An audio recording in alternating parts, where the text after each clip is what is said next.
Ya Allah. Salam, hər vaxtınız xeyir olsun. Deməli, burada xətti sürətdə test çeyini izah eləməyə çalışaq.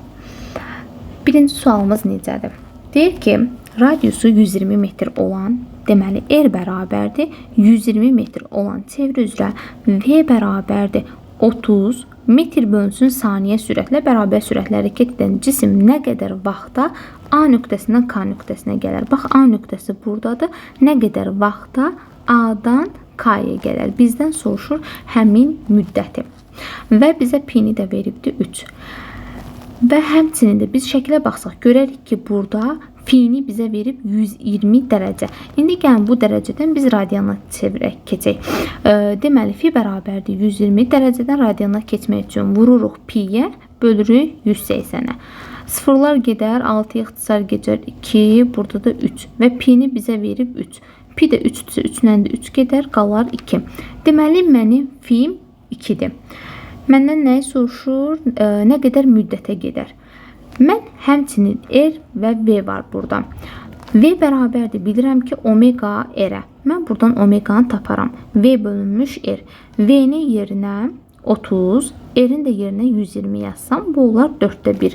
Digər tərəfdən də omega bərabərdir, fi bölünsün T-dir və məndən T-ni soruşur. T-ni soruşduğunun T bərabərdir, fi bölünsün omega. Bərabərdir, fi-nin yerinə 2, omeganın da yerinə 4də 1. Bu da eləyər 8 saniyə. 8 saniyə doğru cavabım C bəndi. Keçək ikinci suala. Nə deyir? Radiusu 20 desimetr. Deməli, mən burada bu hissəni silim. İkinci sualımıza yer qalsın. Deməli, deyir ki, radiusu 20 desimetr. Yazıram, R bərabərdir 20 desimetr. O da 2 metr deməkdir. Desimetrdən metrə keçəndə çevrə üzrə bərabər sürətlə hərəkət edən cismin dönmə bucağının, yəni fi-nin zamanla T-dən asıllıq qrafik verilir, cismin xətti sürətini hesablayın. Məndən soruşur V-ni. Mənə fi verib T verib. Mən buradan omeganı tapa bilərəmmi? Fi bölünsün T düsturuna əsasən. Deməli, fi 5/2 3 böl T 1. Deməli, mənim omegam 3-dür. Digər tərəfdən də radian bölünsün saniyə. Digər tərəfdən də mən bilirəm ki, sürətim omega R düsturu ilə tapılır. Omegam 3, R-im də 2. Bu da elədi 6 metr bölünsün saniyə. Sonra keçək üçüncü. Verilmiş radiuslu çevre üzrə. Verilmiş radiuslu deyirsə, tez yazırıq ki, R bərabərdir konstant. R sabitdir. Fi T ilə düz asıldısa, deməli omega da konstantdır. Omega da sabitdir. Omega da sabitdir. R də sabitdirsə, V də sabitdir. Zamandan asılı deyil. Üçüncü cavabım B bəndi. Sonra keçirəm 4-ə. Omega T-dən asılı deyil və R də konstantdır. V bərabərdir omega R-ə əsasən, o zaman V də konstantdır. A bəndi. Keçək 5-ci suala. Nə deyir? Verilmiş radiuslu. Yenə tez yazıram ki, R bərabərdir konstant. Verilmiş sözü varsa, yəni sabit qiymətində, radiusun sabit qiymətində. Çevrə üzrə bərabər sürətlə hərəkət edən maddi nöqtənin dövr etmə periodu 1 saniyədir. Deməli, mənim T1-im 1 saniyədir. Mənə deyir ki, onun dövr etmə periodu 3 saniyə artarsa, T2 bərabərdir T1 üstəgəl 3.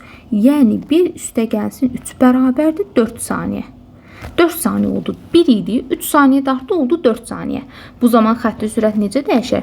T1-in 1 idi, sonra oldu 4. Deməli, mənim T-im 4 dəfə artdı. Gəlin indi V-yə baxaq. Bilirik ki, V bərabərdir 2 pi R bölünsün T-dir. T 4 dəfə artsa, V ilə T tərs asılıdır. T 4 dəfə artanda, V isə 4 dəfə azalacaqdır. Deməli, 4 dəfə azalar. Sonra keçdik 6-cı suala. Disk sabit tezliklə. Sabit tezliklə deyirsə, tez yazıram N konstantdır. O nöqtəsi ətrafında fırlanır. O nöqtəsi ətrafında fırlanır.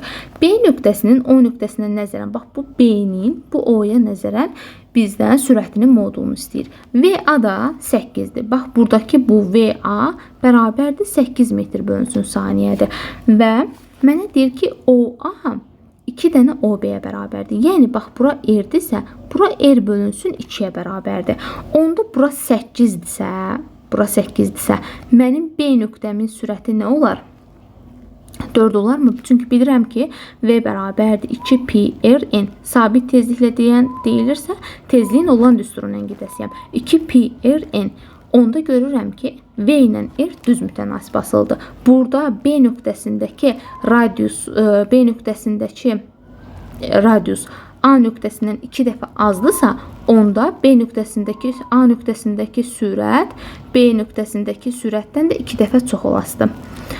Daha doğrusu mən bayaq radiusu səhv dedim. Yəni B-dəki radius A-dakından 2 dəfə azdısa, onda B-dəki sürət A-dakından 2 dəfə az olar. A-dakı sürət 8-dirsə, onda VB də bərabərdir 4 metr böl saniyə. Sonra keçdik 7-ci suala. Radiusu 1 metr olan, yazıram ki, R bərabərdir 1 metr. Çevrə üzrə bərabər sürətlə hərəkət edən cismin dövrətmə periodu 4 saniyədir. T bərabərdir 4 saniyədir. A nöqtəsindən B nöqtəsinə gələnə qədər yer dəyişməyə görə orta sürətini, A'dan B-yə gələnə qədər yer dəyişməyə görə orta sürətini. Bax, bizdən burada yer dəyişməyə görə orta sürətini soruşur. R bilirəm ki, və bunun yer dəyişməsi olur 2R. 2R-dirsə 2 vur 1, bu da oldu 2. Deməli, mənim yer dəyişməm 2 metrdir. Onda mən nəyə tapmalıyam? Orta sürəti tapmam üçün zamanı tapmalıyam. Və mənə deyir ki, periodum 4 saniyədir. Period da bilirəm ki, bir tam dövrə sərf olunan zamandır. Yəni ki, bu cisim A'dan çıxıb təzədən A'ya gələnə qədər 4 saniyə vaxt gedir. Deməli, bu bir dilimə 1 saniyə gedir. Buradan bura 1, buradan bura 1, oldu 2, 3, bura 4. Deməli, hər bir dilimə 1 saniyə vaxt sərf edir. Və mənə deyir ki, A'dan B'yə gəldi. Onda 1 saniyə bura, 1 saniyə də bura. Ümumi oldu 2 saniyə. T bərabərdir 2 saniyə. Onda mən orta sürətimi tapanda S böl T. Yəni 2 böl 2. O da eləyər 1 metr bölünsün saniyə. Keçdik 8-ci suala. 8-də nə deyir? Deyir ki, maddi nöqtə çevrə üzrə bərabər sürətlə hərəkət edir. Periodun yarısına bərabər olan müddətdə, yəni T bərabərdir 2-də 1 T olan müddətdə maddi nöqtənin yer dəyişməyə görə orta sürəti və orta, amma bura Y yazıram, yəni yer dəyişməyə görə orta sürəti 12 metr bölünsün saniyə olarsa, maddi nöqtə çevrə üzrə hansı sürətlə hərəkət edir? Bax, 2-də 1 T olanda bilirik ki, çevrə üzrə hərəkətdə 2-də 1 T bura düşür. Və bu zaman yer dəyişmə 2R-ə bərabərdir. Onda və ortanı tapanda 2R bölünmüş T bərabərdir nəyə? Orta sürət 12 idi. Mən bu T'nin, kiçik T'nin yerinə 2-də 1 böyük T yazaram mı?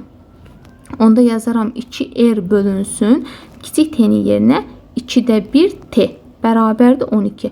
Bu oldu 4R bölünmüş T bərabərdir 12-dirsə, R böl T bərabərdir 3. Deməli, mən buradan R bölünsün T'ni 3 aldım. İndi mən bu hissəni silim. Yerimiz biraz məhduddur. R bölünsün T'ni 3 aldım.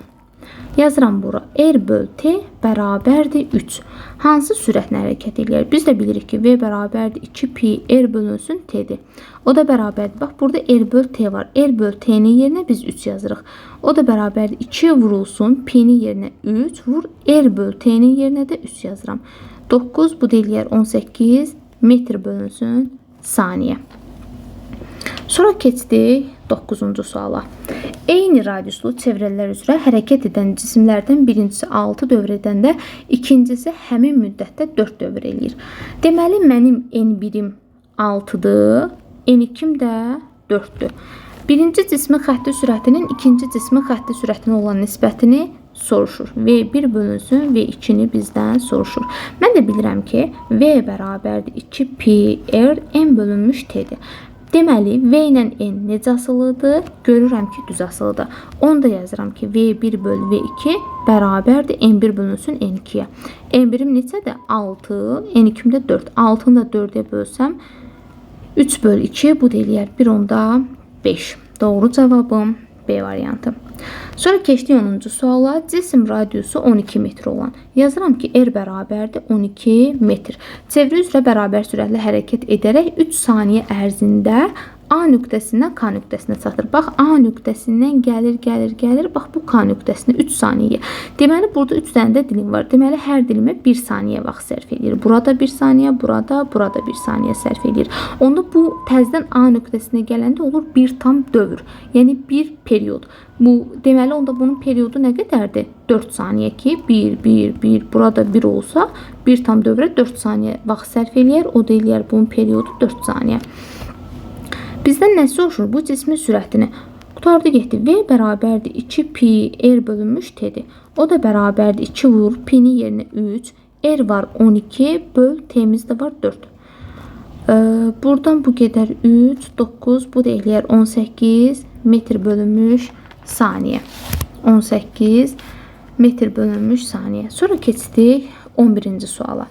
Nə deyir? Deyir ki, radiusu 12 metr olan. Yazıram ki, r bərabərdir 12 metr. Çevrə üzrə bərabər sürətlə hərəkət edən cisim A nöqtəsindən B nöqtəsinə 6 bax, A-dan B-yə 6 saniyə, t bərabərdir 6 saniyə ərzində gəlir. Bu cismin xətti sürətini hesablayın. Bizdən soruşur, V-ni, P-ni də verib 3.